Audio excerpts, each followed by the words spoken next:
Yes, good morning. So it's so nice to be back again. So the lesson for this morning is all about sampling techniques, and of course, your presenter, Teacher Meeks. Here are the objectives to be attained for this morning. It's all about understand what sampling technique is in research, identify the types of sampling techniques and its type, discuss the function of probability sampling. Okay, I hope you will be able to achieve this as we go through for this lesson for today. So, what is sampling technique? So, objectively, the sampling is a process of selecting a group of individuals or items from a larger populations to make inferences or observations about the entire population. So you are basically getting the sample size needed for a certain population target. You're not going to get them all, but sample size is required.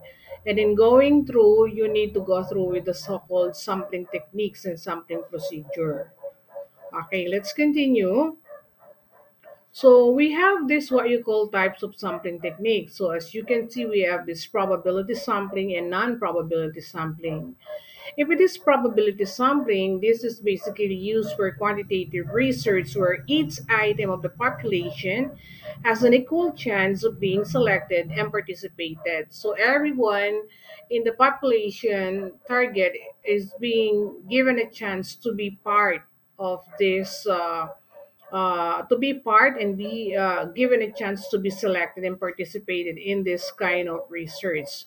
On the other way around, we are also having this what we call qualitative research. In the qualitative research, we're using non-probability sampling, where items do not have equal chance of being selected and participated because they are already identified. So that's the difference between the two.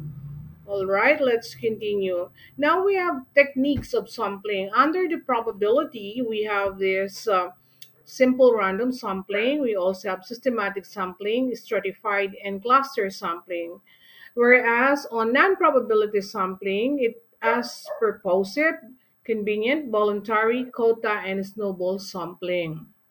Okay, let's try to start first with non-probability sampling. So it was defined earlier what is non-probability sampling, where almost all the sample size or the respondents to be part of the study are not going to be given a chance at all because they are already identified.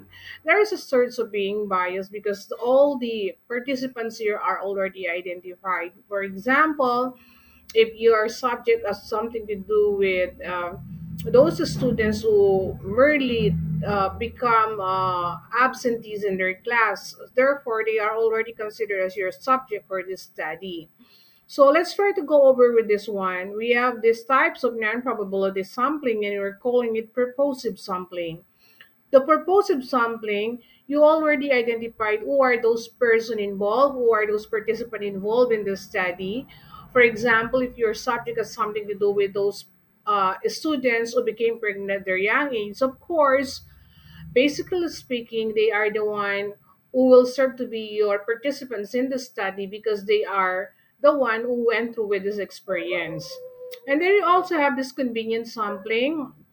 The convenience sampling is that they are already there. Your prospect participants are already there, and therefore you need to talk to that person, to that prospect participant that is actually considered one of your target sample size in your study because it's already there.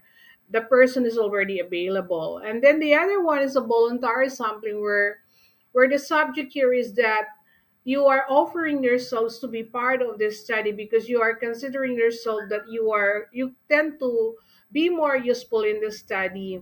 And then the quota sampling, obviously the researchers set actually specific criteria and sampling target to ensure final sample. For example, if you have this 500 target population size, you have 300 women and 200 men. So to be able to get the sample size, you will just pick out the final sample by getting at least 30 persons or 30 women and 20 women, a total of 50 sample size for this study, and that's for quota sampling. And the snowball sampling, for example, you just learn the other participants just because of the of your per subject sample size. For example, I myself, I'm a victim of COVID 19, and then during those time, the COVID 19 wasn't actually disclosed publicly because if your neighborhood or in the community uh, was able to learn that you have this kind of disease, people around you will tend to keep themselves away from you, or they were able to keep themselves distance away from you. Therefore, because of you being a victim of COVID 19, other victims might be able to learn from you by identifying who are those people, because you are basically putting into quarantine, and you do know who are those people who were actually acquiring the COVID 19 disease. And because of this one person, you were able to gather other participants in the study that made you to have this snowball sampling. Setting aside this snowball sampling, these are all intended for qualitative study. Let's now move on for probability sampling intended for quantitative study, and these are the following. We have the simple random sampling, we have the systematic sampling, we have the stratified sampling, and the cluster sampling. Okay, try to take a look at this one. A simple random sampling, it tells every member of the total population has an equal chance of being selected. Look at this one. We have this target populations, and the sample size being picked out is only 4. The same thing with the other. There are almost 20 respondents or target populations, and you've got only at least 3 number. Okay, let's try to continue.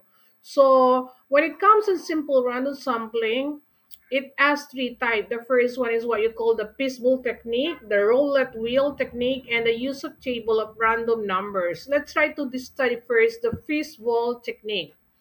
How to pick the sample size for the simple random sampling. In a fishbowl technique, we have this writing down the name of the students. Whoever is going to be picked, their name or the number will choose as a respondent. For example, I myself, how would I use the fishbowl technique at this point? So I might be relying on their surname. For those students who are having a surname start with letter R perhaps might be considered as respondents of the study. Not picking them because I know them, but it appeals to the so-called fishbowl technique. So I don't care who are those students who had this surname of R, started with letter R. I don't even know them. So there is no such being bias in choosing the sample size or prospect respondents for this study. Or perhaps it could also be a matter of referring to their LRN. Whoever has a last digit of number 5 or number 8, uh, you just pick them out. A number of perhaps at least 5 persons having a number of 5 for their last digit in their LRN. They are also considered as your respondents for your study using the simple random sampling. Okay, the next one is how to pick the sample size for simple random sampling using the roulette wheel. In the roulette wheel, for example, as you can see, the roulette is moving around and it turns down to 18. Number 18 pertaining to the age of the prospect respondents. If you are in a classroom and you went inside and then you roll the wheel and then you inform the class that whatever age going to be rounded up for the wheel will be picked out as final respondents of the study. So it appeared there that 18 is the one that came out as the age of the student. So writing down the list of those students with 18 years of age will serve to be your sample size or respondents of the study. And though there is no such bias there because you were probably getting the names or the respondents using their age, not knowing who are those students having the age of 18. Okay, the next one we have this what you call The number three technique in simple random sampling is use of table of random number. In here, you just came out, think of a number where they are all larger than 650. There are 650 students in your school. You wish to get at least 10 sample size for your study. What is the greater number than 650 with the first three digit? This road table as a guide to get the number to be included in the study. What is that greater, larger number from 650 that you see this for the first three digits? So the first one is 614. It cannot be. Okay, let's try to see this larger. Okay, this one is 667, it is larger than 650. So you get the 650 there, 667, and the next to 667 is 628. Okay, after the larger, picking out the larger number, you start getting at least three digit lower than 650. For example, this one, 667 turns out to be 6 is this 628? That's one. And then 652 cannot be because that is larger than 650. It should be 521. So we have number 2, 259, 064, 382, 213. They are no longer greater or larger than 650. 381, 158, 963, it's greater, so you need to come up with the other one, 614, 279, until you reach out the number of 10 sample size. So at the first you'll be getting the greater, and then after the succeeding numbers it should be lower than 650. Okay, this is the way on how you're going to get the sample size intended for use of the table on random number. Okay, let's proceed now. So we have the systematic sampling. The systematic sampling is the number two type of probability sampling. It is a kind of sampling where sample from a larger population are selected according to the random starting point. For example, with a fixed period or interval. For example, you ask your students to count 1, 2, 3, 1, 2, 3, 1, 2, 3. So those who are having at least number of three will be picking out as your systematic, as your respondent or sample size using the systematic order. Okay, take a look at this example. As the target populations to count 1, 2, 3, after which you pick out all those number with 3 on the line or row. It may not only be 3, you can also pick out 2. 1, 2, 1, 2, 1, 2, 1, 2, 1, 2. So all those 2 will serve to be as your sample size and respondents of the study. So it goes that way using the systematic order. Okay, I hope you do follow for this. And then the next one, we're having this what you call stratified sampling. The stratified sampling, here a population is divided into non-overlapping subgroup, strata, based on the shared characteristic, and in a simple random using the simple random sampling. Sample is drawn from each subgroup. Take a look at this example.